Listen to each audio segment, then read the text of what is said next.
Assalamu alaikum. How are you doing today? Um, I've changed the background a bit, as you can see. I'm sitting in the lounge today, so things look a bit different.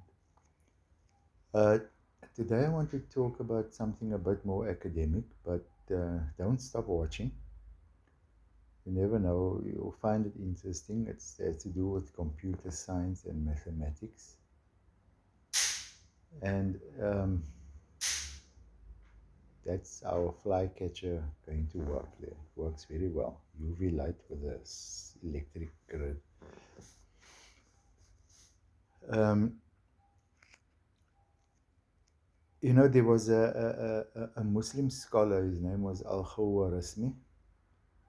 He lived years back, and in those days they studied everything that interests them: mathematics, physics, and together with Quran, Sunnah, Hadith, and so on. And the scholars of those days were very prolific. Of course, there was a lot less knowledge in all the fields of endeavor, but they used to just put it all together and they studied everything: optics, geography, whatever took their fancy. And Kebangsaan University in Malaysia is modeled along those lines. There are actually two universities in Malaysia. There's the University of Malaysia, and then there's Kebangsaan, for those of you who are interested. But to come back to Al Khawarizmi, first of all, his name is where the term algorithm comes from. Get it? Al Khawarizmi, an algorithm. Because he discovered the algorithm. He discovered algebra as well, a whole big branch of mathematics. And his name was given to it. And he was a genius as a mathematician. He really was. But what interested me is how closely connected algebra and the algorithm is. And for those of you, you might know what algebra is. Most of you don't know specifically what it is, but algebra is one of the branches of mathematics, or algebra is mathematics. The algorithm is the step-by-step set of instructions that gets converted into a computer program. Yeah, so basically, the computer is around today because of an Islamic scholar. Did you know that? In fact, Al-Khawarizmi, way back then, when he um, wrote down the algorithm, what he said at the time was, one day a machine will be devised that will prove that his mathematical concept of the algorithm is a well-formed formula, or is a thing, a mathematical concept. So it's not that it matters, but I mean, it's kind of ironic that a Westerner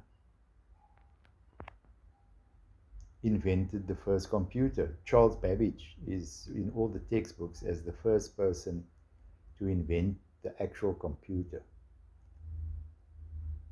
Whether that is true, I tend to not believe it. But in any case, he did come up with a computer, and he was a real person. So, I mean, let's not go there now. But the point is, it was not a Muslim person, and that was in the early 20th century. That happened. So, um, my point here is, what are we Muslims doing? Or what we're not doing anything. We're not doing any academic endeavor. Yes, we do indulge in pure Islamic studies like Quran and Sunnah and Hadith, but that seems to be it. That seems to be Islamic studies. But we're supposed to be seeking knowledge from the cradle unto the grave. We are supposed to be seeking knowledge from here unto China, so travel. And Islamic scholars of the past, they used to do that. Not only the well-known scholars, but everybody. They used to travel. They used to come across a reference in a book that wasn't available in their city or town, and then they would travel. And people think that we travel such a lot today, but we travel for nonsense. We go sit on a beach in another country. It's stupidity. They travel to go find a book in another town, in another country. That is how they sought knowledge, because it was an injunction. So it was a hadith, and they followed it. And there are a lot of people who still follow it today, but by and large, people's minds are elsewhere. And Islamic endeavor it doesn't really uncover anything. I know that we are supposed to do things quietly, and the left hand's not supposed to know what the right hand is doing. But when it comes to knowledge, it doesn't work like that. Now, sadaqah, yes, you can understand making sadaqah and making grants and giving money and giving food without advertising it and letting everybody know. That I can understand. But knowledge is something that must be shared. And you can't share knowledge without talking about it. You can't share knowledge without letting everybody know that you know something. And it's not a matter of bragging, it's a matter of sharing knowledge on the academic level. Academics share all the time, and they get criticized and they get mocked and laughed at and they get acknowledged, depending on what their contribution is. When I went on Hajj in 2011, I actually made a point when we got to Medina. Those of you who have been will know that Medina is very peaceful, very quiet. It's actually putting me in another mood right now. But I took time out. I'll never forget it was on a Thursday morning. I took a taxi to the University of Medina to go and see it. And I was taken in. The first faculty that I came across was the computer faculty, believe it or not. I was really taken in by how beautiful it was. Small, but beautiful. The whole middle of the faculty was a big Salah Khana with a glass lift and glass stairs going up to the first floor, full of computer labs and lecture rooms, and really beautiful. I, of course, didn't sit in on any of the lectures, but I went to the medical faculty, or what I thought was the medical faculty, and I sat in on one of the lectures there. And then I came across a Canadian guy giving a lecture. I could hear from his accent, and he did say he was Canadian. And he was lecturing to these young Saudi students, and they were sitting there eating up his words. But to get back to the point that I want to make, Al-Khwarizmi, he discovered algebra, and he also discovered the algorithm. Now, surely it's going to take a Muslim mind to discover what comes after an algorithm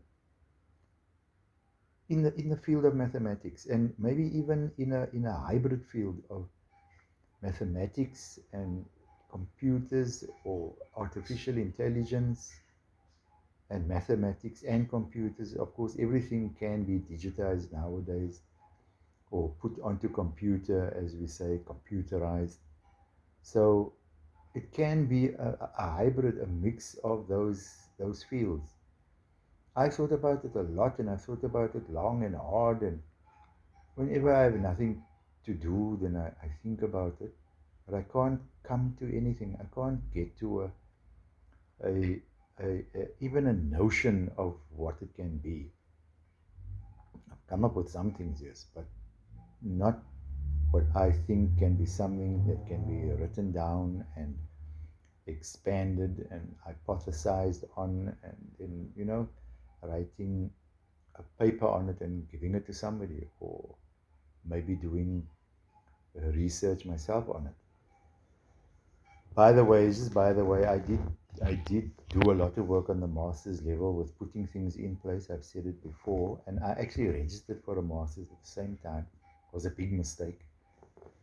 But then I stopped because I don't like the way the whole academic field is. You know, people telling you what you must do research in what they're doing, and you're actually doing research for them. Then I'll rather read myself and do research in terms of just learning about things. But doing formal research for a qualification with all this politics going on.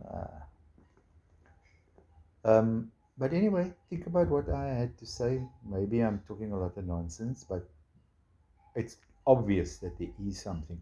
We think that we are finished and we know everything and we have all the discoveries and there's nothing more to come. But obviously, there isn't. I mean, there's such a lot more that we have to do. And that's where imagination comes in. If you look at all these imaginary fiction movies, which I watch very few of, I don't like make believe stuff. I always watch non-fiction, and I've only ever read non-fiction. I've read a ton of books. The local library where I grew up, I read all their non-fiction books, all the entire shelves of non-fiction books. Yeah, but I'm moving off the topic again now. Get your